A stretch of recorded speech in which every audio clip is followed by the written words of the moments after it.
నమస్కారం అండి. కార్తీక మాసం పవిత్రత గురించి మనందరికీ తెలిసిందే. కానీ దాని వెనకాలంటే ఈ కార్తీక మాసంలో చెప్పిన ఆచార వ్యవహారాలు, పాటించవలసిన నియమాలు ఇవన్నీ ఉన్నాయి కదా. దాని వెనకాల ఒక ఆధ్యాత్మిక అర్థమే కాకుండా సామాజికమైనది, తర్వాత ఇటు ఆరోగ్యానికి సంబంధించినవి, శాస్త్రీయమైనవి కూడా కారణాలు ఉన్నాయి. అది మనలో ఎంతమందికి తెలుసు? ఇవి తెలుసుకుని మనం పాటించడంతో ఏంటంటే మనకు ఒక తృప్తి ఉంటుంది. పాటించినందుకు ఎందుకు పాటిస్తున్నామో మనకు తెలుసు కాబట్టి. రేపు పొద్దున మన పిల్లలకి ఈ నియమాలు అలవాటు చేసేటప్పుడు ఒక అర్థవంతంగా ఆ విలువలతో కూడిన నియమాలు మనం అలవాటు చేసిన వాళ్ళం అవుతాం. సరే, ముందుగా కార్తీక మాసం వచ్చింది అనగానే మనం చేసే మొదటి పని ఏంటి? తెల్లవారుజామునే లేచి స్నానం చేసి, అంటే నది స్నానం చేయడం విశేషం అనుకోండి. ఇది కాకుండా పోనీ ఇప్పుడు మన నదులకి అది వెళ్ళలేకపోయినా కూడా ఇంట్లో అయినా స్నానం చేసి తులసికోట దగ్గర మన ఇంట్లోనూ దేవుడి గదిలోనూ దీపారాధన చేయాలి. భగవద్ దర్శనానికి వీలైతే ఒక ఆలయానికి వెళ్ళి భగవద్ దర్శనం చేసుకోవటం. ఇప్పుడు ఈ నదీ స్నానం అన్నది ఇదివరకు రోజుల్లో ప్రవేశపెట్టిన ఇది కదా. కార్తీక మాసం వచ్చే ముందే చలి మొదలవుతుంది. దీపావళి మొన్నటి నుంచి కార్తీక మాసం ప్రారంభం. ఈ చలికాలం ఎప్పుడైతే మొదలైందో ఆ చలి మొదలవగానే మనకి ముందు కాస్త దుప్పటి కప్పుకుని కాసేపు పడుకోవాలనిపిస్తూ ఉంటుంది. అలా కాకుండా ఒక క్రమశిక్షణ, మనసుకి శరీరానికి కూడా ఒక డిసిప్లిన్ అలవాటు చేయడం కోసమని ఈ పద్ధతి. పొద్దున్నే లేచి ఉదయాన్నే స్నానం చేయడం. స్నానం చేసేసరికి మనం అంతా యాక్టివ్ అయిపోతాం. ఇంకోటి, నదికి వెళ్ళి స్నానం చేసినా కూడానండి, ప్రవాహంలో ఉన్న నదికి ఆ నీళ్లు మరీ చల్లగా ఏముండవు.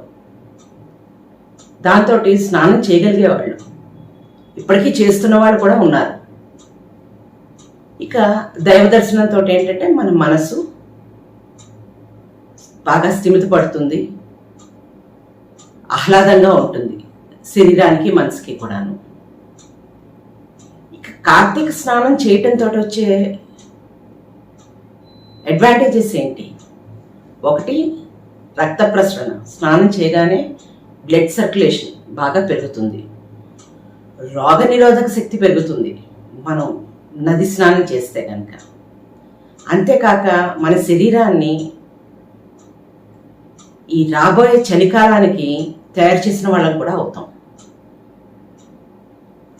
అందుకనే చూడండి, మన పెద్దవాళ్ళు కార్తీక మాసం, ఆ తర్వాత ఇంచుమించులో వెంటనే వచ్చే ధనుర్మాసం, వీటన్నిటిలోనూ తెల్లవారుజామున లేవటం అనేది ఒక నియమంగా పెట్టారు. ఎందుకంటే చలికాలం రాగానే మనకు పడుకోబుద్ధి అవుతూ ఉంటుంది. ఆ పడుకోకుండా ఒక క్రమశిక్షణాపరంగా మన జీవితం వెళ్లేందుకు ఇవన్నీ ప్రవేశపెట్టారు. దీనిలో ఆధ్యాత్మిక అంతరార్థం లేదనుకోవద్దు, ఉంటుంది. కానీ ఇటు సామాజికమైనది, ఇటు శాస్త్రీయమైనది కూడా ఉంటుంది. ఇక కార్తీక దీపాల దగ్గరికి వచ్చేసరికి మనకి ఎప్పుడైతే మనం దీపాలు పెడతామో, ఎప్పుడు పెడతామండి? సూర్యోదయానికి ముందుగా పెడతాము, తర్వాత సూర్యాస్తమయం అవ్వగానే పెడతాం. ఈ సూర్యాస్తమయం తర్వాత తులసిదేవి దగ్గర పెట్టడమే కాకుండా మనం వీధి గుమ్మంలో కూడా దీపాలు పెడతాం.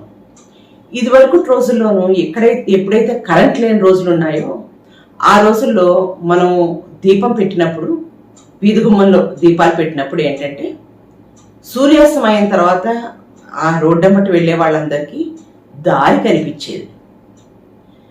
ఈ రోజుల్లో కూడా మనం పెడుతున్నామంటే దానికి ఒక అర్థం ఉందండి. అప్పటికి ఇప్పటికీ కూడా దీపావళి పండుగ రోజున బాణసంచా కాల్చేసరికి వర్షాకాలం అవగానే కార్తీక మాసం వస్తుంది.